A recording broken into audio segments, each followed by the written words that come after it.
Alright, I'm back with another chest day, push day video. And so to start off, I'm starting with my activation movement. And this is just simply to get all the blood flowing to my chest, to activate and stimulate my chest before I get into my pressing movement. So I did 2 sets of this pretty much till not till failure, but till I feel stimulated enough in my chest. I'm trying to get as much blood flow as possible. I'm really not focusing on that stretch at the end, but I'm more so focused on the contraction when I bring my hands together and really squeeze as much blood as possible to get my chest going. So yeah, I did 2 sets of about, you can go from about 15 to 20. Not too heavy though. You're not trying to wear your chest out. You're just trying to get the blood flowing. All right, so now we on to our heavy dumbbell movement, our heavy pressing movement.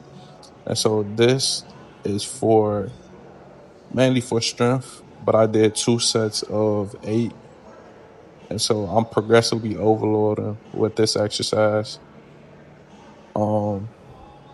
As you can see, I'm really trying to engage my chest, not push with my shoulders. That's why we did the chest activation before, but really getting as low as possible, keeping your shoulders down so your front delts don't overtake this exercise. And, you kind of want to bring the weights together at the top and really contract your chest. So now I just finished with a stricter movement, but this is a decline chest press, whatever chest press you want to do. And I did 2 sets of this of about 12, so more of a hypertrophy and not focus on my strength, but really just wearing out my chest at this point. So as you can see at the end, I'm really contracting my chest.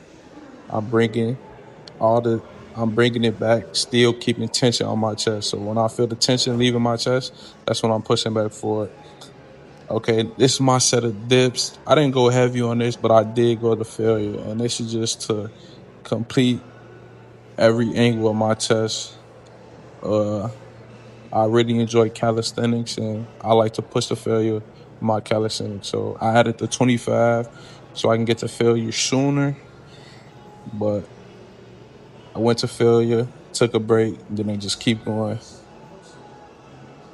But yeah, this is good for your chest and your triceps. Okay, so now we on to the vertical pressing. And I didn't go too heavy on this. I did 2 sets of about 10 to 12. I did one standing up, to engage your core. And then I did one seated. With the seated, you can definitely go heavier. But this is just focusing on, control and really just getting overall shoulder development. So now we on to the dumbbell,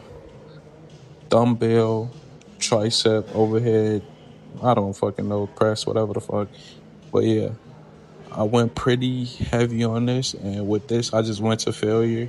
You want to be careful with going to failure on this because you want a spot or you want somewhere where you can drop the weight so you don't got to bring it back over your head. But yeah, so now I'm definitely focusing on my side though. So I saved this exercise for last because for one, it's an isolation movement, and two, I really like you have to push to failure for your side delts.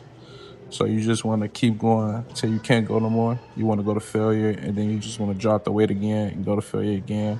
And you can just keep going from there, keep dropping weight. But for real overall growth, you really want to control the weight. You want to control the negative. You want to make sure your side delt is engaged. You want to keep your shoulders down so your traps don't take over. You don't want your front delts to take over. You can have a slight bend in your elbow, whatever is best for you, but you don't have to go over heavy with this exercise.